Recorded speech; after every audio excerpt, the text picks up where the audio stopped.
Okay. Good evening, everyone. I'm Gordon Porter. I'm the Director of Inclusive Education Canada. And first, I want to thank everyone who's helped make this Let's Chat About Inclusive Education series possible. And I want to thank all of you for joining us tonight in this sort of wrap-up discussion we have after all the sessions that have been posted on our website this year. So a few acknowledgements first. I want to acknowledge the support of Inclusion Canada, the Canadian Research Centre on Inclusive Education at Western University, and the Social Sciences and Humanities Research Council of Canada that provided a grant to produce the materials that go with the video and the guidebooks that come with them.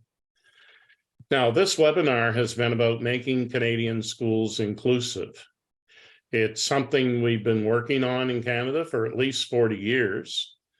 Several of us on this panel have been engaged in that. In fact, in 1986, Diane Richler and I were part of a group that, with what's now called Inclusion Canada, that put out a policy agenda.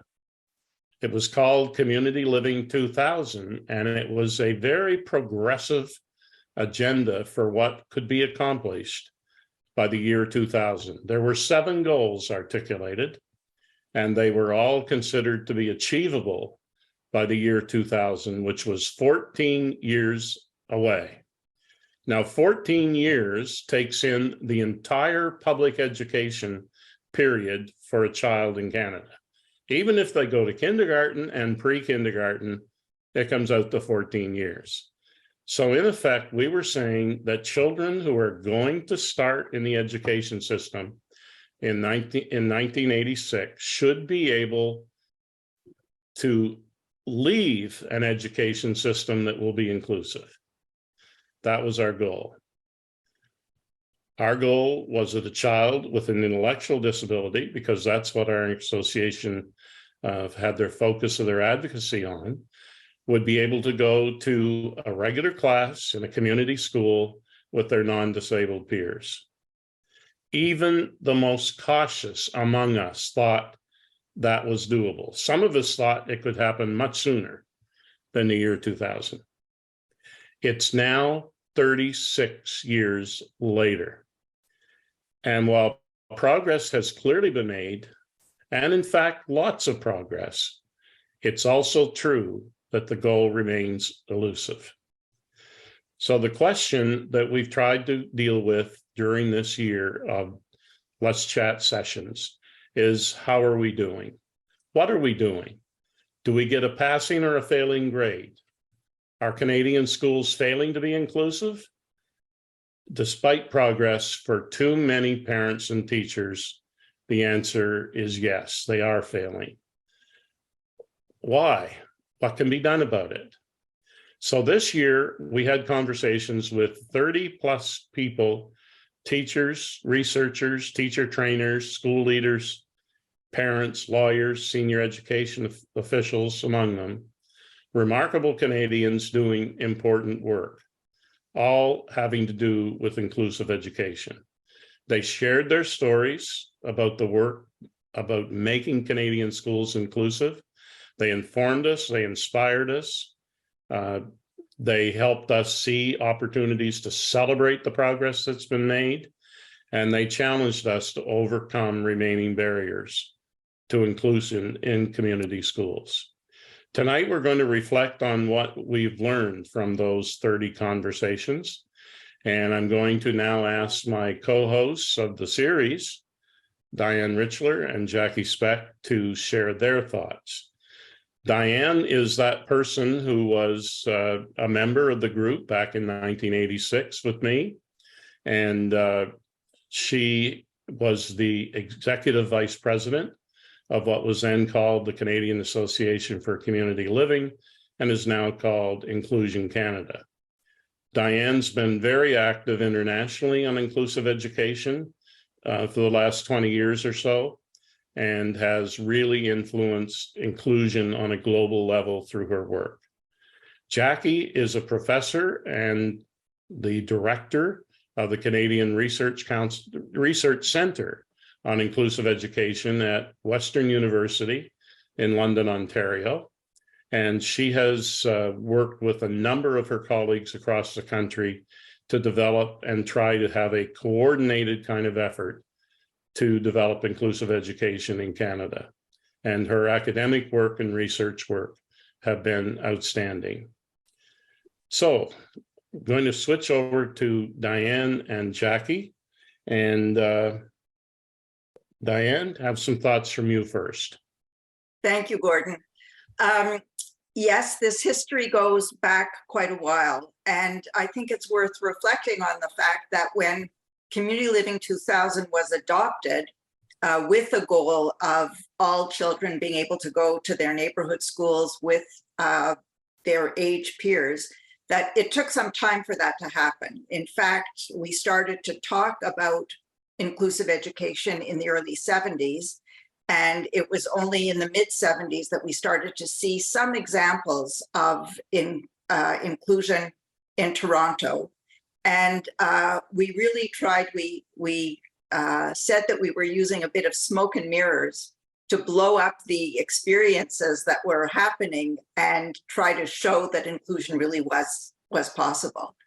As Gordon mentioned, I've been working mostly internationally over the last 20 years. And I have to say that when I remove myself a little bit from the Canadian scene, the amount of, or the quality of inclusive education in Canada was still pretty grim. We could probably count the number of educators and people in universities working on inclusion on one hand. And it was really hard to find people in academia who were willing to collaborate with families and were willing to really promote inclusion. And for me, I think that what I took from the Let's Chat series is just how much progress there's been, how many fabulous examples there were from every province and territory of kids being included, and of the collaboration between families, people working within school systems, and academics to make that happen. The reality, though, is that we've also heard the stories from families about the challenges that still exist. And I guess that the feeling that I had as the series came to a close was that the whole is not yet greater than the sum of the parts. We've got fabulous things happening all across the country, but we don't have that critical mass yet. We haven't reached the tipping point. And I guess for me, that's the real challenge, is what do we have to do to move from where we are now with amazing examples? I can't think of anywhere else in the world where you could find this many people doing these many really positive things for kids with disabilities in fully inclusive systems. But it's not having an overall impact. We haven't reached the tipping point. And so I guess for me, that's the challenge as we go forward. Jackie, what's your feeling after we've had all these conversations? Thanks, Diane. I think for me, I really was very appreciative to be involved with this opportunity.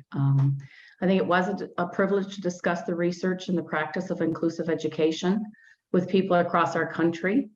And it's always interesting to me, right, that Canada is looked at as a leader in inclusive education. And sometimes when you're in the weeds, it's hard to see that. But I was really quite impressed with the fact that there were many people from across our country willing to come and have that chat with us, and that there are people that are committed to seeing inclusive education move forward. I agree with you, Diane. I think that there's still a ways to go, but we have come a long way, and I think we do have to remember that. We have to realize what it's been like and where we're moving forward. And I think that that's really, hopefully, what this series is going to help is people thinking about moving forward. So, you know, as a politician or as an advocate or a family member or an educator or researcher, what is it that we can do collectively to be moving across in this very large country, inclusive education? I think the other thing that I really appreciated was a lot of the positive examples that were given. You know, it's really easy to get bogged down in the negativity, and that, yes, things are not working well for everybody, but there are things that are working. And we have research and practice that's happening in real classrooms with real teachers and real kids to show that inclusive education does work. And so hopefully those positive examples and the ideas of how we move inclusive education forward will be able to be shared with everyone in the country. I think when we see positive examples, we can understand what it should be like in that way. So that's really what I've learned and what I've taken away is a lot of the positive work that is going on, and we need to learn from each other in that way. So thanks. Gordon, do you have Okay, anything to yeah. share? So Jackie's in London, Ontario. We're now going to go to a larger city, London in England, and we're really pleased that David Towell, who's had a long association with our work here in Canada, at least 30 years of involvement with the efforts of Inclusion Canada and its predecessor, CACL. David is an active promoter of inclusion and equity in his own countries, and active in Europe, particularly active in Eastern Europe, promoting the human rights kind of approach to the former countries that were part of the communist system in Eastern Europe. He's done a lot of work more recently in Latin America, working with family associations, and it's been my privilege to work with him on a few publications that we've put out for various aspects of inclusive education. And David has been a loyal follower of this series, and if I were to do research, I'd be willing to say that he's among a very small number of people who could probably vow that they've seen all 30 of our chat sessions and watched all 30 minutes. Now, there may be other people who could claim that, and I guess we'll believe you if you want to send an email and tell us that you have, but I know he has. And I know because he's made insightful reflections on the sessions, and he did that for the first two, and he's here to give some thoughts about the whole series tonight. And David, share your reflections with us if you would. It's after midnight, by the way, so he's staying up late in London in order to join us tonight. David. Hello, Gordon. Good evening, Canada. I'd like to meet the other people who've seen all 30 sessions, Gordon. I think we would be a very special club. We go partying after this session is finished. As Gordon said, I've written 3 commentaries on 10 sessions at a time, so I have listened to all the sessions, and I thought that was a tremendous experience. I mean, I know Canada a bit, as Gordon was saying, but I didn't know. I know a lot more now, and I guess what was really encouraging to me was the kind of wealth of experience and insights and demonstrations that the 30 sessions demonstrated, and that was powerful, I think. And my conclusion is, and Diane's already referred to this, that maybe it was a bit different a generation ago, but there's really strength in depth in the leadership that you can mobilize. So if you're asking whether the glass is half empty or half full, we've certainly got some tremendous assets to try to move it further in up the half full side of the equation. I'm not going to try and repeat things I've said in the 3 commentaries, mostly, but I think I wanted to make 1 or 2 compliments about this series. I was going to do my assessment of the state of play in Canada, but I think Gordon and Diane and Jackie have already done that from inside Canada, so I'd be very brief on that. But then I thought I would try to raise some issues that maybe others here tonight might comment on later if they choose to, that reflect their contributions to the 30 sessions, but also I think are some of the elements in building a more sustained strategy to reach the tipping point that Diane's describing. So that's my menu. First, the compliments. Well, as I say, this was tremendous effort to produce these 30 discussions. And I said in my first commentary that I really liked the format. Before we started this evening, Gordon said that he thought perhaps people had been zoomed out over the years of the pandemic. And I think that's true. But often I think Zoom sessions are not a discussion. They tend to be a series of disconnected presentations. Whereas I think the three discussants here managed to draw out the people who contributed, both their identities, their histories, but also what they were currently learning in a very productive way. And I think that meant we could always participate in understanding where people were coming from. And I think 30 sessions together really are a great resource to us trying to do better in the future, along with the guides that have been produced alongside the half-hour sessions. So I think we've got something to build on here if we can find good ways of using it. On the plus side, what comes from these stories is this kind of strength in depth of experience and massive demonstrations reflected in the lives of children and young people through Canada, many of whom have now moved on from school to other things. And a strong sense that we do understand what's involved in inclusive practice, or at least it's possible to understand that from what people in Canada have learnt. On the other side, and Diane's already made this point, lots of parents are still struggling to achieve inclusive education for their kids. And even when they get kids admitted to school, regular schools, they're still fighting to sustain the inclusion in an effective way. So that is part of the challenge for the next few years. We want more families feeling happier with the education their kids are getting and more kids being part of our communities. And there were many memorable phrases in the 30 sessions, but one of the ones which stuck in my mind was what Jenny S. Stevens said about her own child, wanting to ensure that he was at the heart of community from birth onwards. And that sense of early education, preschool and school being the route to an adult future being included in our society, I think is a very powerful idea for us.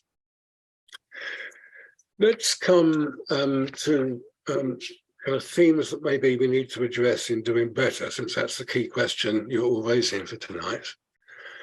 And I've got 6. Neil Edwards, in the third series, reminded us of the Luke Elwood story from the 1980s. And she raised the question of whether we've forgotten some of our history, why we were doing this. And I think others that contributed, Marilyn Donmarge was an example, were questioning whether we were as clear now about what we mean by inclusive education in many places as we really need to be to drive this movement forward. So are there ways in which we can reintegrate the vision that drove our movement and should still drive it? Same with families. Lots of the contributors, including from parents, including Bruzette, in fact, demonstrated what we know already, that family advocacy is critical to building an inclusive education system. But I think there's a question there too, whether some of our family organisations have got tired and whether there's a need for us to reinvigorate what we learned about achieving change through families through that earlier experience.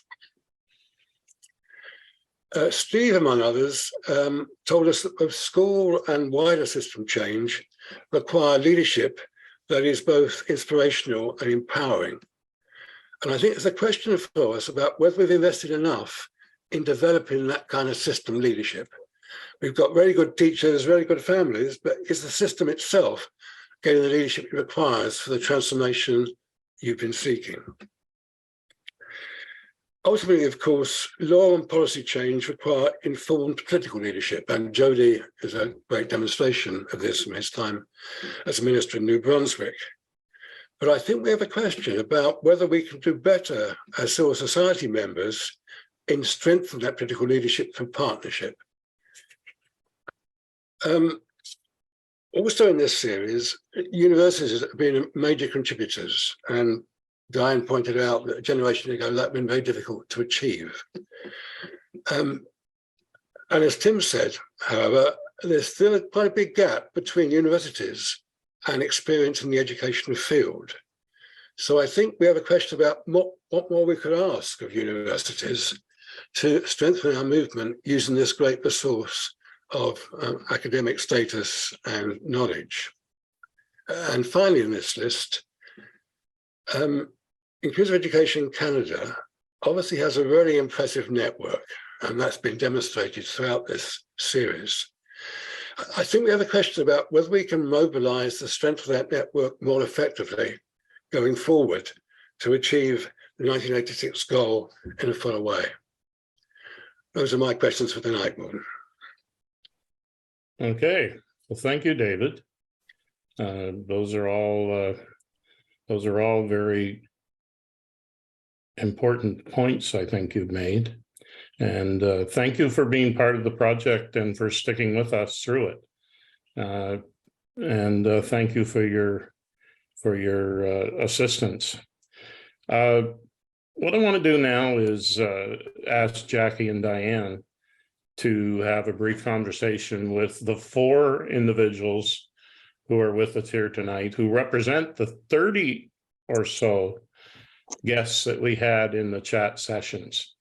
Would have been nice to have everybody participate, but I don't think our computer screens are big enough to accomplish that. So we invited the 4 individuals who are here, and Jackie and Diane are going to introduce them to you as we go down the list here. And we're going to start with Diane. Thanks, Gordon. And I'm quickly going to turn things over to Bluzette, who is a member of the Board of Inclusion Canada and has the weighty task today of representing families in this discussion. This whole exercise tonight is causing us to think about history, how we got to where we are. And I'm haunted by something that David Towell said to me on his first visit to Canada, which was that Canadians were great about talking about inclusion, but that in fact what was happening on the ground wasn't really that different from what was happening elsewhere. I hope that's different and that maybe he would have a different opinion now. But Bluzette, I'm wondering from your perspective, how do you think families rate how Canada is doing on inclusive education now? There's a lot of enthusiasm from the Let's Chat series about how academia has advanced, and there's no question, absolutely no question that that's happened. What's the feeling of families? Is there a way that academia can be more supportive to the movement of families? Is there a movement of families to make the quality of inclusion much better than what it is now? Sure. I'll first state that I could never represent the entirety of families, but I will do my darndest. In my opinion, I believe the experience of families is largely inconsistent. So I have talked to families and whose experience has been exemplary, that their school, their division has gone above and beyond what they ever thought imaginable for their child. And unfortunately, I've also talked to families who have experienced something so dire that I can't even imagine we're talking about it at this day and age. And so it is all over the place. And I have some ideas about why that might be. And Gordon alluded to it a little bit, that, and David as well, is that this definition is a moving target. As we know better, we want to strive to do better, and our definition must also be malleable to accommodate that. And that's tough for us to do. And yet, while it's tough, I believe it's simple, and it gets down to the basis of all people, regardless of ability, gender, sexual orientation, race, etc., are valued, supported, and included no matter what.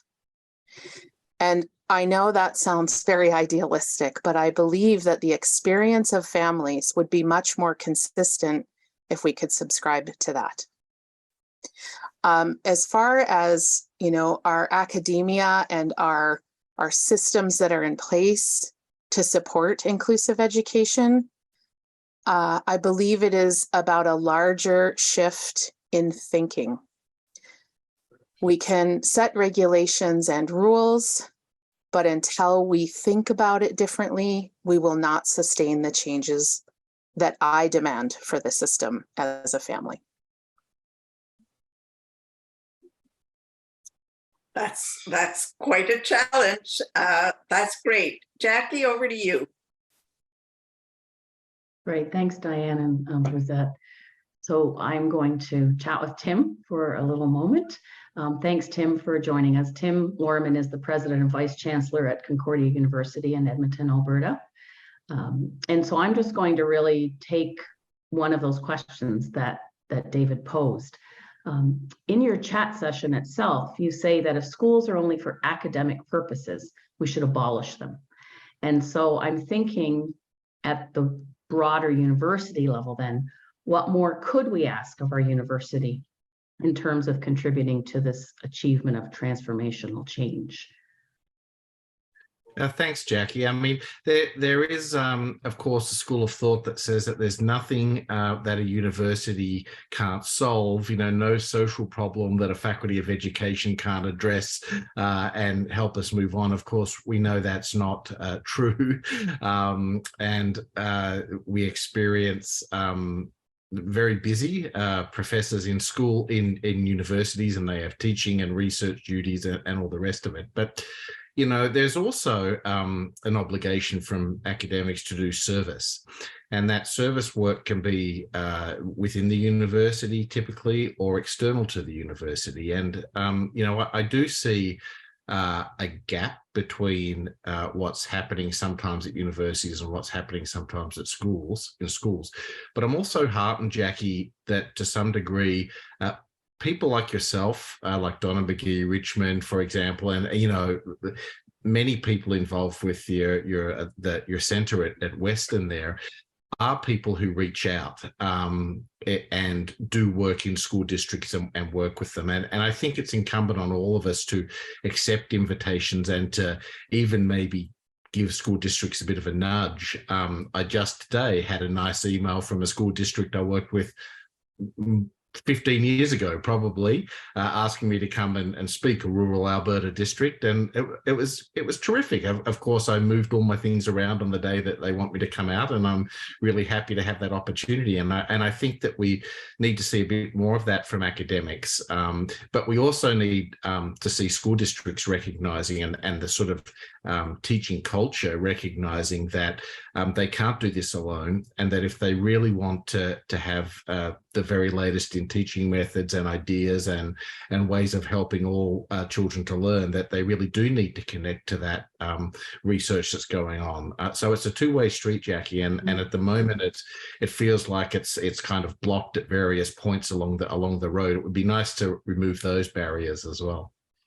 And so is there something that the university system can do to support those of us who do want to go out and reach out and do advocacy with the school systems? Just wondering in terms of that structure that we have, right? Yeah, and I think, Jackie, like a big part of that is legitimizing the work. And too often, and I can say as a university administrator, that it is the case that too often service is diminished, the service part of our jobs, which is 20%. So it's a day a week of our jobs. Too often we sort of squeeze that out in favor of please do more pure research, or please teach this extra course, or take on these extra students, research students. So I think it's incumbent on university administrators to expect the service work to be performed, and then to also make the space for that to happen. It's easier said than done, right? I'm not saying that I've got that, but personally have been able to get that exactly as I wanted. But we do need to start thinking in that direction. Great, thanks, Tim. I'll turn it back to you, Diane. Thanks, Jackie. And I'm going to turn to Jody, who's already had a bit of an introduction from Gordon. Jody, we are very lucky to have a former Minister of Education as part of our team helping us. And Jody, I wonder if you can talk a little bit. I mean, one of the challenges we have in Canada is that education is a provincial responsibility. And we really heard a lot of diversity across the country. Some provinces, there seem to be more challenges than others in terms of having policy and legislation endorsing inclusion. Thinking of the one that I'm sitting in right now, we really, don't have the kind of guarantees that you would find, for example, in New Brunswick. But we have a national movement. So what's your advice in terms of how we can mobilize more nationally? How can we use either litigation, legislation, lobbying in order to create more consistency across the country so that you don't have a better chance of inclusive education if you live in one province or territory rather than in another? Thank you, Diane. The interesting part of your question around Canada as a federal country made up of provinces, 13 territories and provinces that separately have responsibility for education was the same part of the conversation we had when I was a guest on the series, episode 4, I believe.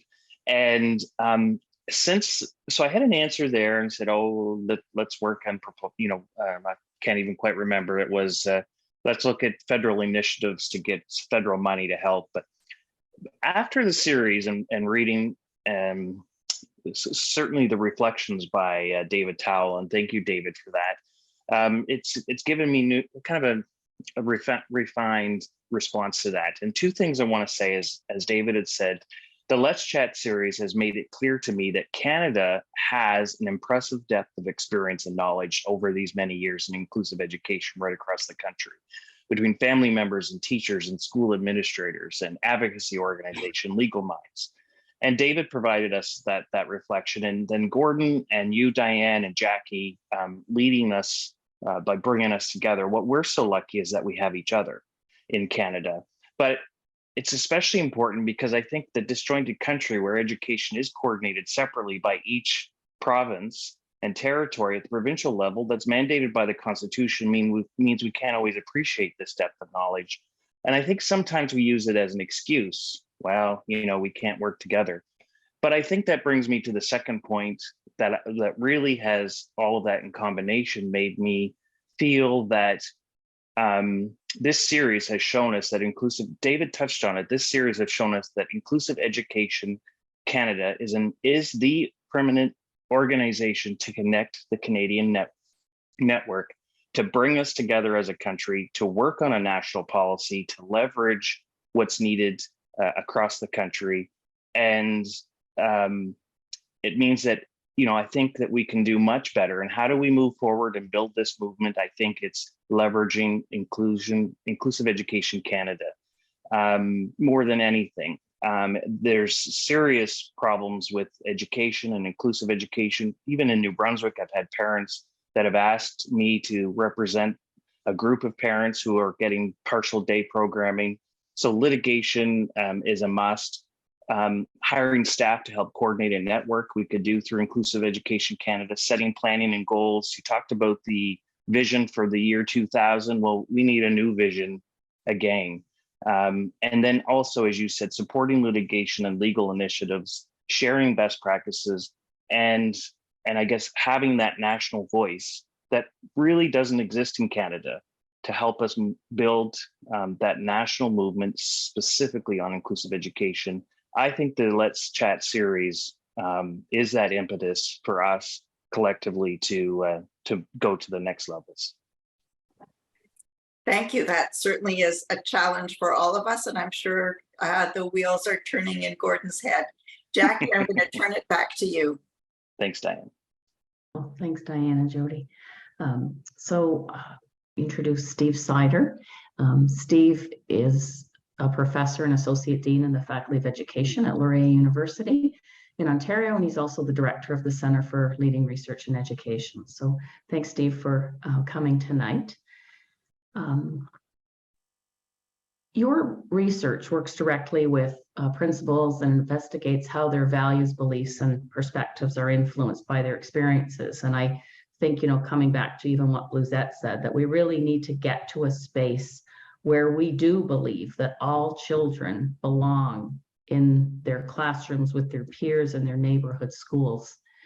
And so if we think about that, and we think about what David was talking about really having school and system change requiring that inspirational, empowering leadership, how do we do more to strengthen that capacity for leadership in our schools in that sort of transformational way that we really can see a difference?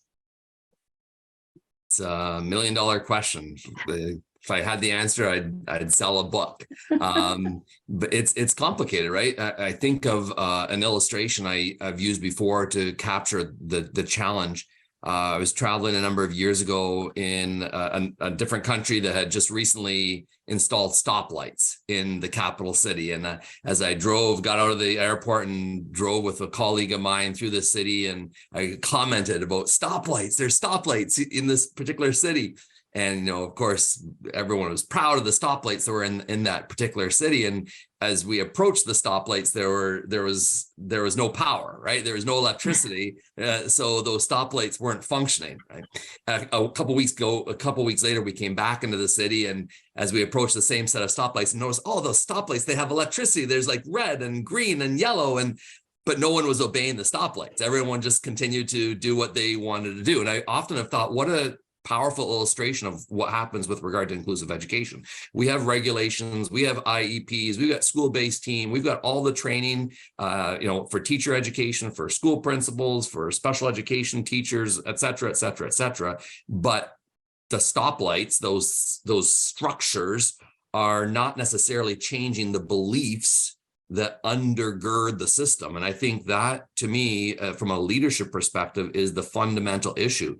We can provide the stoplights, and we can provide the training, and we can provide the resources for, whether it's for school leaders, for system leaders, for department heads, people in formal positions of leadership, and lots of people in informal positions of leadership in schools. But we've got to be able to work at the beliefs and the attitudes, that famous model of the iceberg and what's underneath the surface.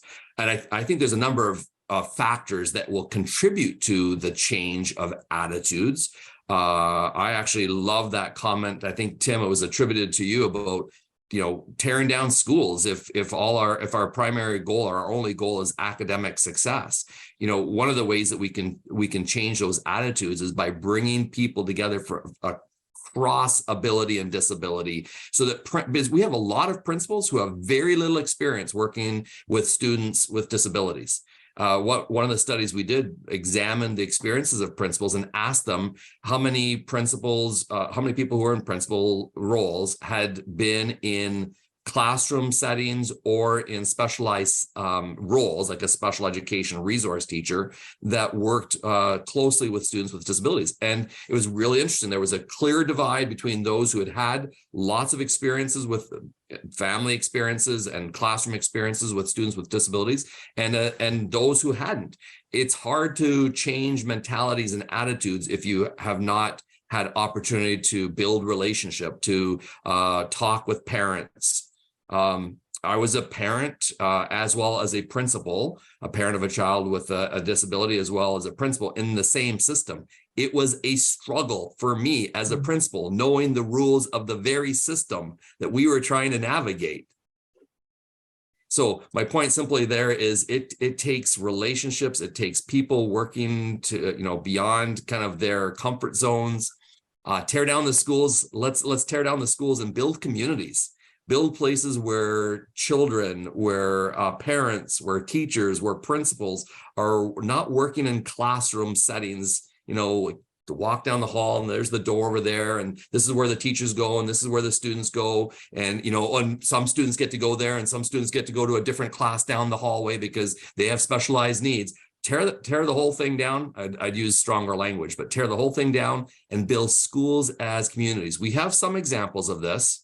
But I think that is where larger system change happens, when we are shoulder to shoulder, elbow to elbow, as principals, as teachers, as parents, as children. And it doesn't happen in the way we build schools physically and below the stoplights, the attitudinal aspects that build schools and build structures and build those rules in Canada.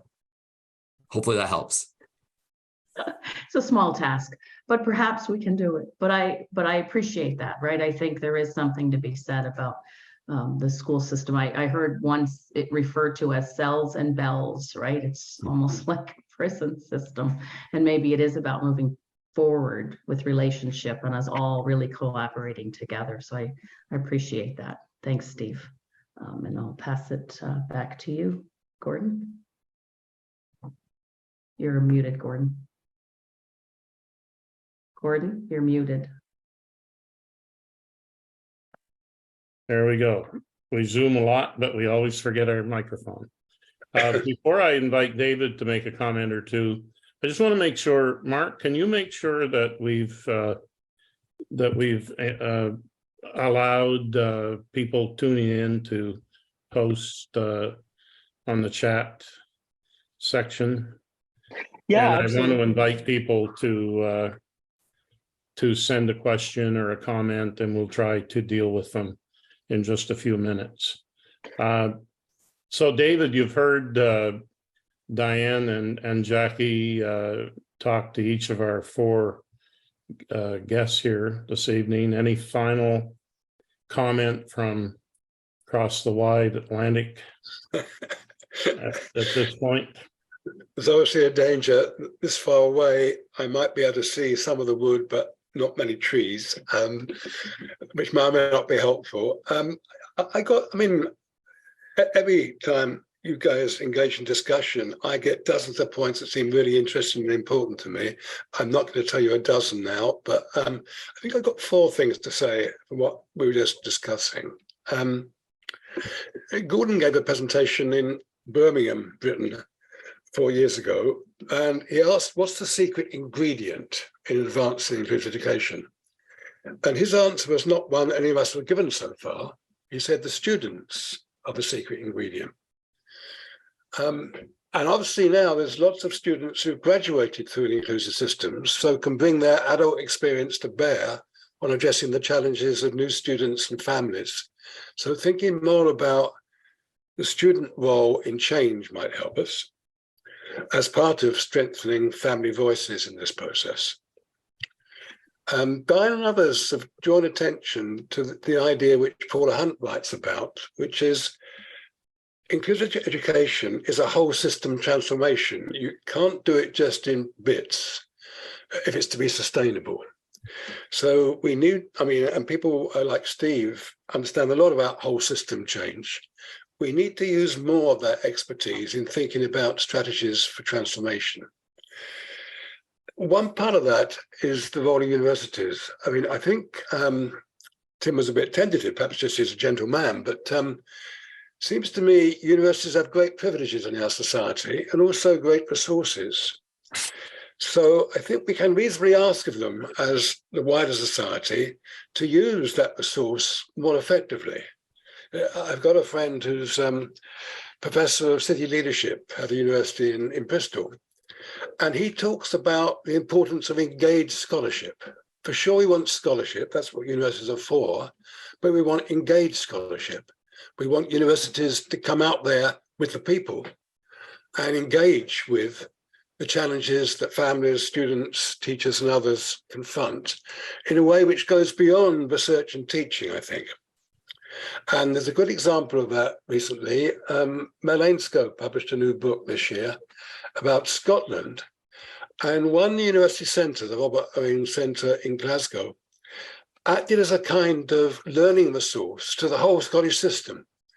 So its workers went to schools, met students and families, but they also engaged with national policy, Scotland's quite a small place, around what they were learning from grassroots experience. So the system started to be able to see itself, is the way I'd put that.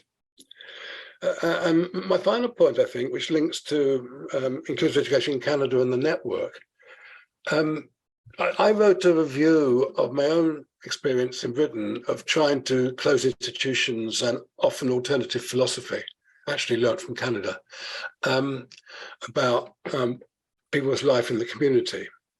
And I think the key lesson I got from that was that we were able to achieve change to the extent that networks scaled innovation across places. So we spread laterally what we were learning. And Canada's a very big country, of course, but I think there's more scope for us trying to strengthen the networks for lateral learning to deliver more of what we know we can do.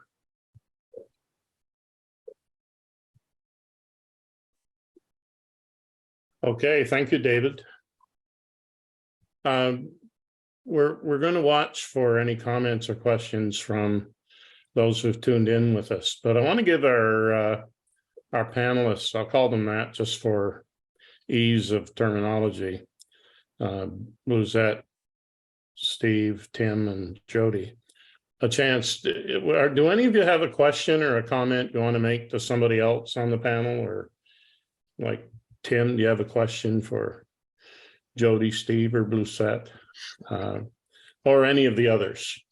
Just wondering if there's anything you'd like to comment on or observe. I think I see Jody. I just wanted to mention that I think I see Steve's hand up. I thought I'd try the hand feature to see how that works. Oh, I'm sorry. Yeah, I didn't see that. I'm going to take it down so we don't confuse anyone. Okay. Yeah, a comment about David's last comment, and it came up a couple of times in this this idea of lateral change, which it's a wonderful point, David. Thanks for mentioning that. I've been working with Mel on another project with colleagues that Jackie introduced me to in Australia as well. So I think that there's some good things to learn there. One of the things that I think, and Jody, I'd love to hear your thoughts on this. One of the challenges with our federal system is we don't, as far as I understand, we don't have good data sets that are comparable across jurisdictions. So when we're talking about lateral kinds of changes and how do we know if those are effective, we need data. We need to have some evidence to demonstrate that what's working in one context is comparable to another context. And it's one of those things that I think is a huge gap in the Canadian context, is having access to essentially equitable data that goes across and north and south of this country. Jody, I'm just curious what your thoughts are on that, or others who might have thoughts on that. I think that's a big part of a big part of our being so disjointed in Canada, is not having that national collective consistency.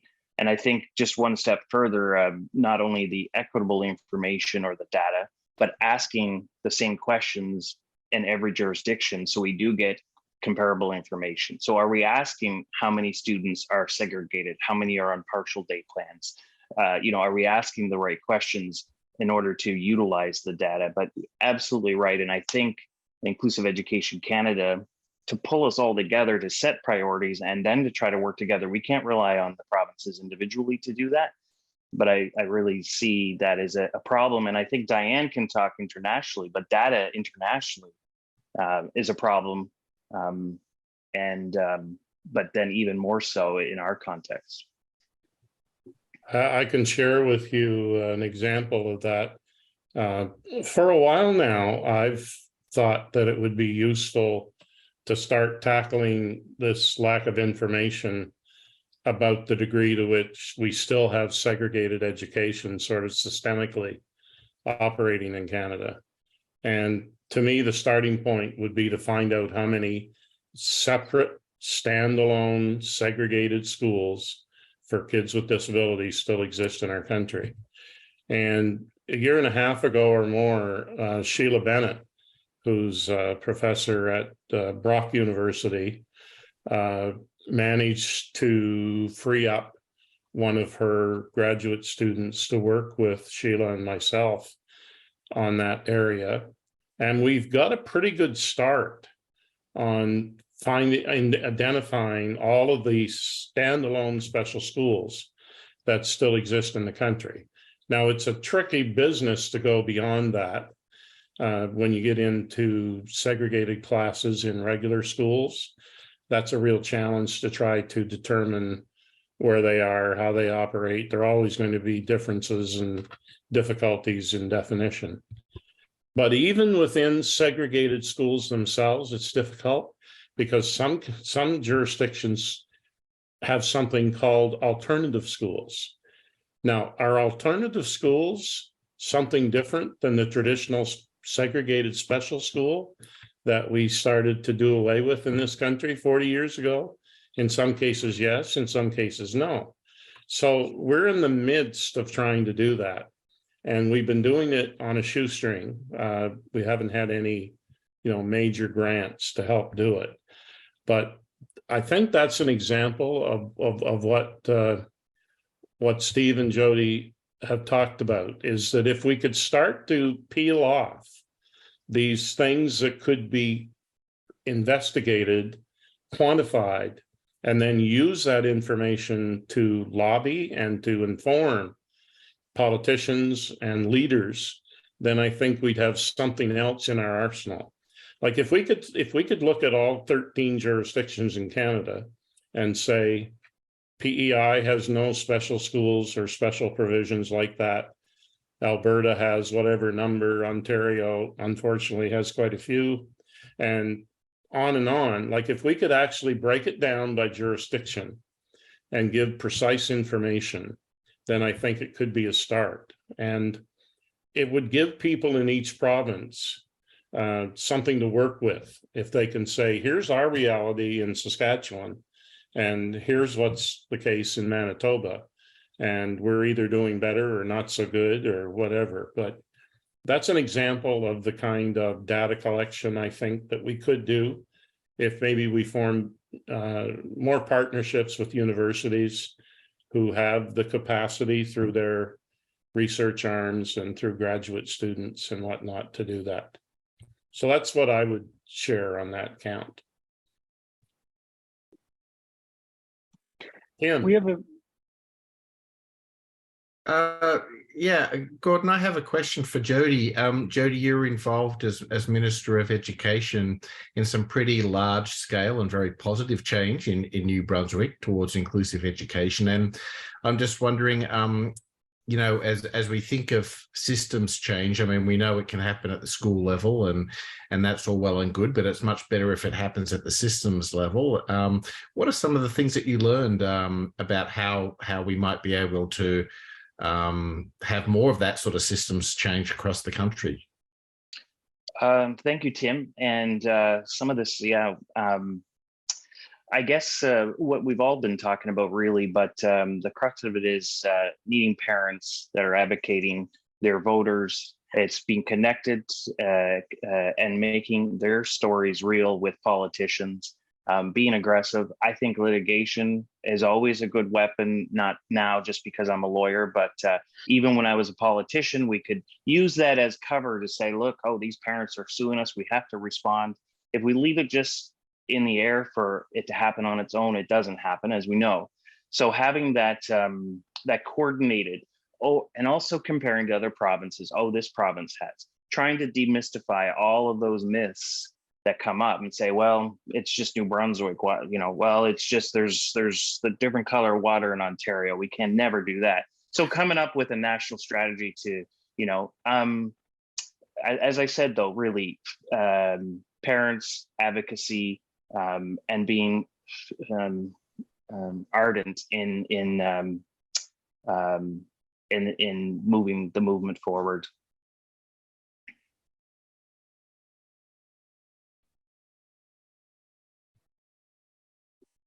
Go ahead. Oh, I think my volume went off.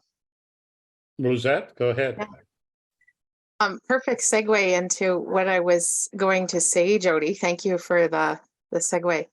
I think it is human nature for us to compartmentalize into the systems that we work within, and then our mindset. So, Jody talked about family, the advocacy piece, and we're talking a lot about research and the structure and the systems that exist. And I don't think the solution is in keeping it compartmentalized. I believe that we need to sort of walk hand in hand with both.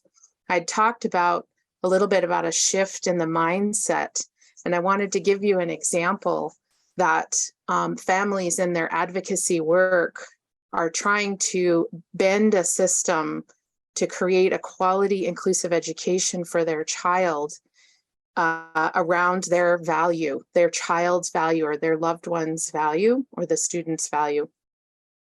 And we as families need to be able to step into and walk that talk, because I also see families who feel that they feel that their child is a burden to the system, that they are asking for too much based on their child's education. And so they reserve some of their advocacy because they don't, and maybe that's a Canadian apologetic approach. I'm not really sure, but it doesn't matter. That until families fully believe that their children are not to be cared of, but that are an essential part of our solution, that we must stand up and say, my child matters just as much as everyone else's. That this system that we're talking about and all the research around how these systems operate and are legislated cannot happen without that strength. So I go back to that family and advocacy piece and say, we need to work on the family to say, you are not a burden. You are an essential part of the solution. And until they believe that, it will be a struggle. It will be a struggle. So I'm there with the family, standing strong, not to say that the systems and the regulations are not important. We need to walk hand in hand. Diane? Thanks, Gordon. Something else that you said earlier, Bluesette, I think your comment about what inclusive education means, which is it's education for the whole community. And, I think that there are examples of, UNESCO, the Committee on the Rights of Persons with Disabilities of the UN, talking about the fact that inclusive education is better quality education for all students. But I think that when the discussion starts too much from people who are focused simply on disability, others aren't listening. And they're not necessarily seeing that, teachers, we talk about teaching to diversity, we talk about teaching strategies that are useful for all students, but I don't think that many others have seen that. And unfortunately, I think that what happens all too often is that the regular education discussions around reform are not using an inclusion lens at all. They're thinking about girls. They're thinking about sexual orientation. They're thinking about poverty. They're not thinking about how do we create community in schools and how do we make sure that everyone's included. And I think that, you know, part of our challenge is that we've been focused so much on how do we make sure kids with disabilities get included, that we're having the discussion among ourselves. And we're not necessarily having the discussion with the people who are talking about broader reform. I don't know if others agree with that. I mean, do you think that's not the case in Canada, or what's your feeling? I think that's I- exactly the issue, yeah. Right, and I've said that all along, that we talk about diversity, except we don't really mean disability. We mean all other diversity. And, you know, I've seen in Ontario, I've seen schools win Premier Inclusive Education Awards, and they have segregated classes for kids with autism. And I think, how is that inclusive? So I think you're right, Diane. I think we've done a disservice in some ways to ourselves by not addressing the whole issue of diversity. And I think that the more we do that, and perhaps as we start to talk about that intersection idea of kids with disabilities who are racialized, who have mental health issues, really start to think about the whole child, not compartmentalizing, that maybe that's where we start to gain some traction. Sorry, Bluesette, I interrupted you. Bluesette? I just to build on that, if we can, strengthen numbers without losing voice. And I often think of geese and how they migrate. We're in a V shape, and those geese do that for a reason. And then they rotate. So they draft on one another. And when they're tired, another one steps in front to draft so that together they can get farther. And I think that many movements can do that without losing voice. And that's the piece that I get concerned about, that for many decades, that's all I can really speak to, is that it seems to be those with disabilities, especially intellectual disability, that sort of lose the voice, literally and figuratively. And so as long as we're rotating as a V, as geese migrating, I think we can accomplish that. We have a question from one of our participants in the session, saying it's important to inform and support families to resist pressure from school systems that don't want to change and build inclusive school environments. What does that support look like at the grassroots level? And I think I'm going to actually address that to Bluesette, because if people don't know, Bluesette's a parent who lives in a very small rural community in northern Saskatchewan. If I'm not mistaken, it takes 3.5 hours to drive from Saskatoon to Meadow Lake. I've done that once. She invited me in to work with her group and speak to teachers there a few years ago. So she lives in not at all in an urban part of Canada where there are all kinds of organizations. How did you find a way to support parents to create an inclusion activity within the schools in your community, Bluesette? Number one, we created an environment for families to share their experience. And that's where we discovered the inconsistency. And then we took a look at why, through committee work, why is it being inconsistent? Hands down, it revolved around a lack of communication. So some were experiencing very inclusive, some were not. And the difference was when a family had advocacy skills, they had the ability to communicate really well, they were finding better quality inclusive education. And when those advocacy skills or the communication skills were lacking, they were getting a poorer experience. And so we embarked on. The system would respond, but it did not initiate. The school system responded to pressure, but it did not initiate the kind of change we're talking about on its own. Well, and I think we discovered that we needed a facilitator in communication to equalize that everyone was getting a fair shot around communication, and that in turn increased the quality of inclusive education.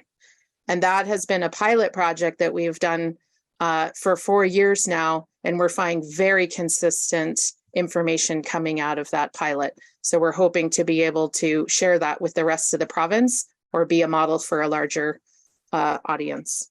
Your parent association helped fund an initiative to do this kind of representation. Is that right?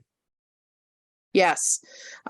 So through our fundraising efforts and in cooperation and collaboration with our school division and the superintendent of student services, this project is funded 50% by the family group, 50% by the school division, so that this individual who is contracted does not appear as biased by where their paycheck comes from, that they are a neutral third-party facilitator in communication.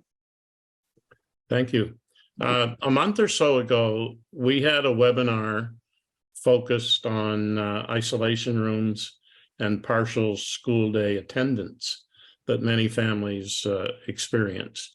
And somebody just sent a question that I'd like anyone on the panel here who'd like to respond is, what can Inclusive Education Canada, what can a group like Inclusive Education Canada or Inclusion Canada or any of the provincial federation members of our association, what can they do to follow up on that concern and help build some kind of policy and initiatives that deal with that very pressing issue?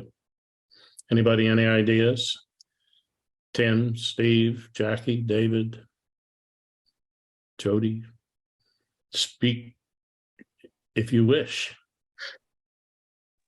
Gordon, I didn't attend the webinar, so I don't know what all was discussed there, but it appears to me in my experience that schools are quite blasé or become quite blasé about the use of these isolation rooms. You know, they initially go in and the narrative is that we're only going to use these for, you know, self-preservation in the case of a violent outburst from a student. But then gradually that kind of goes to the side, and they're used more and more for sort of fairly minor, maybe misbehaviors or what's seen as misbehaviors. And to me, you know, something like that is it's, if you step back just even a little bit from that, it is such a bizarre way of working with children, and something that I believe no teacher goes into the profession thinking that this is what I want, this is how I want to work with children, and this is how I want to view them. And I'm not sure that, you know, in terms of advocacy, because these are pretty well ingrained in the system, I'm not sure in terms of advocacy there's much to be done. But Jody, your comment on litigation strikes me as being a very powerful weapon in this case. I can tell you, if my child was put in one of those, I would be looking for some legal recourse, and it would only take one or two cases in Canada where schools had to make large payouts for that sort of behavior to make the practice stop, I imagine. So I think the biggest challenge, though, is that, you know, lots of parents don't have the means to just go out and hire a lawyer and go through that very expensive process of litigation. I'd be interested in your view, Jody, on that. Well, I think you're absolutely right. We know what we hear of, and someone like Bluezette could talk way more about the experiences, but we know from parents' experiences that they're bogged down with just day to day, and then to the cost on top of litigation or going to the Human Rights Tribunal. We know some of these processes can be quite long. I'm involved with one right now in New Brunswick, and it's from like 7 or 8 years ago.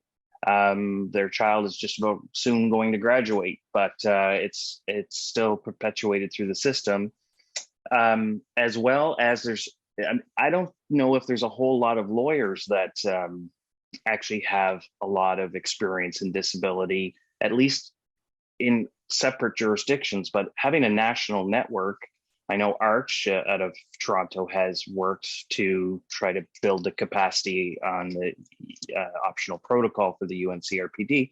But having Inclusive Education Canada help facilitate a network, I guess we're stronger when we work together, and we can bounce ideas by each other. But yes, I still think having some litigation as part of the arsenal is important, but it needs to be strategic litigation. Steve, you work a lot with principals, and I think a great deal of that's in Ontario, where there are many principals, more than anywhere else in Canada. So based on just what you know about that, what do you think it would take to make some progress on this issue of partial school day attendance and isolation rooms and things that I think, like Tim said, people start out with the idea that they're well-intentioned, but parents don't feel that way about it. Certainly many of them today. What are your thoughts? I first of all agree with Tim that I don't think any principal I know goes into a situation where they have a segregation room and they see it as an acceptable way of dealing with consequence or behavior or whatever the reasons would be that they would think that way. What would make the difference in someone's behavior? Well, certainly litigation. I think for most principals, Jody, that's the first thing we're trained, right? The first course I took as a soon-to-be principal included all the things you don't do. Here's the checklist, right? All the legal things you must do or must not do to be successful as a principal. So I think that's a starting point, but I think that doesn't get at what's under the surface. And I think what's under the surface is getting at people's attitudes and mindsets and saying, why would this even be considered acceptable or even thought about as being acceptable? So, and again, how do we get at changing those behaviors then is through conversation. Time is a big factor. I don't think we give enough credence to how much time it can take. I think relationships. Maybe one last thing I'll say on that is I think this is true. I do work with British Columbia Principals and Vice Principals Association as well. I think there is a massive dearth of leadership in schools across Canada. And there are significant challenges with getting people to enter the principal pool in many parts of Canada, because quite honestly, the extra pay that you get to be a principal doesn't really justify all the extra responsibilities and work. In many places, you're not part of a teachers group or teachers union. So there's lots of challenges that go with it. One of the challenges for new principals then in this kind of ecosystem of people, having come through COVID and all the challenges that go with that is you're surrounded by people, but you're lonely. And I think for a lot of new principals, they need those senior mentor principals, the people who have built environments that foster family communication, that support the principles and the practices of inclusive education. We need those champions to be mentoring new principals, to be supporting them, to be basically, that, what was it, Jeopardy? What was the old show where you could call a friend? Right? You can't answer a question, you can call a friend. We need those senior principals who are the champions to be able to be on the end of that phone or whatever the equivalent is today, Teams or Zoom or whatever, who can then help the new principal navigate, okay, why is that not acceptable? Or what can you do that's an alternative way to respond to a behavior? So hopefully I'm giving you a couple of different examples there, but I think there's some very practical things that can be done that are low cost. And then I think there's some things that are much more significant and, involving legal recourse and so forth. Folks, I'm going to take that as Steve's final word, which is inspirational. Thank you. And I'm going to give each of the other three folks who were guests during the Let's Chat series a chance for a very brief, positive statement as we conclude. I notice Bluezette has her hand raised, so we'll let her go next. A final And, thought or two before we close out tonight's talk? Yeah, thank you for the opportunity. Very thankful about that. My comment is around I think the old way was an isolation room around safety, and the new way is uninviting or disinviting students into the school. And I believe that is about giving options and resources. So, no parent is going to not pick up their child when the school says you've got to come pick them up, because they know the consequences of not doing that. And that's horrible for the child. And I think it comes with that empowerment piece for families, but empowering the schools, the leadership of the schools, to have another option that isn't confining or restraining a child or just removing them from school. There has to be more options. And I know as a parent that when I have a child that brings me to my wits' ends and I don't know what to do, the best way I know how is to meet with other parents and brainstorm. And that, I believe, whether you're an academic or a family member, the answer and the solutions lie within our human creativity. Thank you, Bluzette. Tim, over to you. Final comment. Yeah, so this is not a religious comment here. I'm not even Catholic, but we had the International Day of Persons with Disabilities, and Pope Francis said something that I found really compelling. And his quote is that there is no inclusion if the experience of fraternity and mutual communion is missing.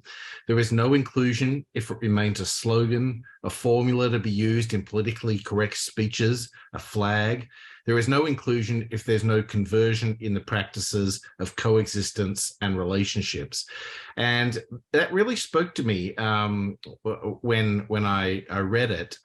He's talking about the end result of inclusion being the experience of the person being included, and we so often forget that this is about, in our case, children, and giving them an experience of feeling that belonging and feeling that they're a part of our community. I'm also a person who, as those who know me, my wife calls me impatient, and she says this is because I'm impatient. Is I don't have a lot of time for talking too much about refining definitions and recycling definitions and that. What I want to see is practice, and what I want to see is an emphasis on action. Here we all know what we're supposed to be doing here. We're all decent people, and let's move on it and start treating everyone how we would want to be treated, I think, in those situations. And so that quote really spoke to me, and I think that's a fitting way for me to kind of finish off too. Thanks, Tim. Jody. Yeah, thank you. And thanks. It's been a pleasure to be part of this. Thank you, Gordon, Jackie, Diane, for your leadership. Thank you, David, for yours. But you've really, I think, for me, touched on this whole impetus of working together, the depth of knowledge, being proud of what we have, but using that, moving to the next levels. Bluzette had said, as a parent, what if I get to the point where I don't know what to do? And, you walk away or you come up with, well, in the school system, my wife, Krista, always says that if parents did to their children what schools do to our children, child protection services would be involved. It's atrocious what is still happening in some of our schools. And we know, as Tim said, the answers of how to do better. And I just hope that we can utilize this Let's Chat series. I believe we can, to invest in Inclusive Education Canada and to put some strategies, some resources in place and really knock it home from province to province. Thank you, Jody. David.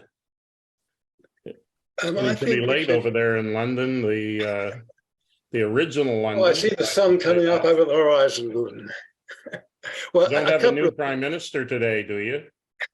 I'd have to check the news when we finish. There's lots of candidates. So I guess a couple of things too. I mean, it's very stimulating discussion. Obviously, we have to convert the discussion, as Tim was just saying, into informed action. But two things. I mean, I got from Steve this idea of what's under the surface. And I think that's important to us because Gordon talks about eliminating the deficit model. But I think we can see bubbling along under the surface, there's still the potential for deficit to re-emerge in various ways, of which the solitary confinement model of education is an example, I think. I also like the geese model from Bluzet. I'm drawing on my flip chart now. And what I got from that is that lots of other people are interested in quality education. And our notion that inclusive education is better for all is a powerful slogan if we can demonstrate it. But of course, we want to be part of the all, not just all as everybody else. But I think that links to another bubbling underneath the surface issue, which Tim speaks to eloquently. What is education for? And still, many of us, apart from drawing from our own experience, think education is about acquiring knowledge to demonstrate competence through examination systems which give you a future. That's a very narrow view of education. So if it's going to be better for all, we have to have a different definition of quality education, which is about all of us finding our talents and finding good ways of using them in contemporary society. That's my ending message. But I like Pope Francis, and I think if we add the Dalai Lama in too, we have a stronger coalition. Thank you, David. And at this point, I want to remind people that David's 3 reflections or commentaries on each of the series of 10, the series 1, series 2, series 3, they're all on our website. And also remind you that each of the 30 chat sessions has a guide where we feature information about the guest, a summary of what's discussed in the session, and some further references, articles, books, whatever, from that individual where you can find more about their work. So I remind you of that. And with that, over to my 2 colleagues, Jackie and Diane, for a final thought from them. Who wants to go first? Okay, I'll go first if it's okay. You know, when I first started to get to know families of people who had intellectual disabilities, I started to recognize that systems, whatever systems we were talking about, which could truly include people with intellectual disabilities, could include anyone. If you make the modifications that make it possible for people with intellectual disabilities to participate, I can't think of anybody who would be left out. And when I started to see that in education, when I started to see the first inclusive education classes, my own kids were young. None of them had disabilities, but the classes that I saw were classes where I wanted my kids to be. They were dynamic, they were welcoming, they were interactive, they were collaborative. And then when my godson showed that he had a significant disability, inclusive schools were best for him. So I really saw it from both sides. I saw that it was best for kids who didn't have disabilities and that it was best for kids who did have disabilities, and that for all of them, it was a place where kids would learn to grow up together and have friendships for the rest of their lives. And, you know, one of the things that's been really interesting to me is I've met some people who work in the community living movement across Canada, is to find out how many of them were in inclusive classes and how getting to know people with disabilities, sometimes it was as a sibling, but sometimes it was just as a classmate or as a schoolmate, and how that influenced people's thinking. So, like, to me, inclusive education is about so much more than education. It's really about the kinds of societies that we want to build. I just don't know how we get other people to understand that message. And I think that's really our challenge. Jackie. Thank you, Diane. Jackie, over to you. Thanks, Diane. I think just building on that, for me, I always approach it as inclusion is a journey. And if we're trying to wait for it to be perfect, it's not going to happen, right? So we really need to be thinking about progress and not perfection. And so we start where we are. We start within our schools, no matter what kind of a model is existing. If it's very segregated, we move from that. If we have all kids with disabilities in regular classrooms, we go from there. And I think that's really what we have to do. And yes, mistakes will be made and it's going to be messy, but education is messy. So why shouldn't inclusive education be messy, right? And I just think it is that valuing of all people and helping all people feel like they belong and they value and they matter.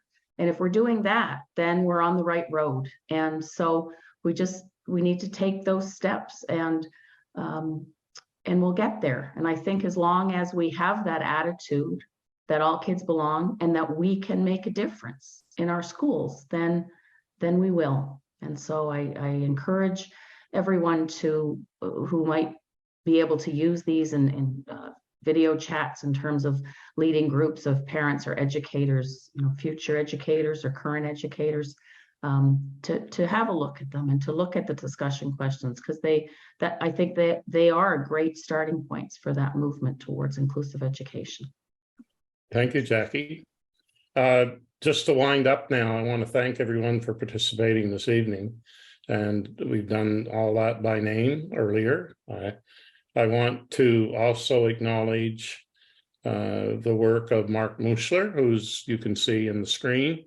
He's got his Movember mustache, for those of us that know Mark from a longer time period. And thank you for your work tonight, Mark, and throughout the series. Colleague Charlotte Pike from Inclusion Canada staff, who has worked to support Diane and Jackie and I throughout this project, done a great job. And one of Jackie's graduate students, Sydney Bota, student at Western University, who did the work on the guides, which meant, David, that probably she might join your club. Oh, I know she would. That she's watched all 30 of the videos in the series, as well as you. And we would perhaps we'll send out a message on our Facebook page inviting people to volunteer if they've actually, will be the honor system, but if they want to tell us they've watched all 30 videos, and maybe we'll try to think up something we can do to recognize those people. Samantha Olson helped with the graphic work for the series, and Jesse Anthony, who's a videographer, put together the finishing touches on the video. And of course, again, Jackie and Diane, when I first had the idea for this, had to try to think of who are a couple of people who could join me and represent different perspectives on inclusive education for these conversations. And I think from my perspective, I think I chose very wisely. And Jackie, with all of her knowledge, in particular about inclusive education as a field and the network of academics and educators across the country. And Diane, because she was there, and I'll admit that she and I were there together 40 years ago or so. And not only her experience in Canada, but her experience globally since. So I think both played a really critical role in making these chat sessions what they are. I'll just tell people as a bit of information that 3 colleagues from the Francophone education system in Canada have taken up the challenge and working with Inclusive Education Canada. They're just completing some chat sessions in French with French-speaking educators in our country who are engaged with inclusive education, and we expect those will be ready for posting and distribution starting in the spring. So thank you for your attention tonight. Thank you for joining us. And over and out from here, please take our best regards as we close out the evening. Thank you.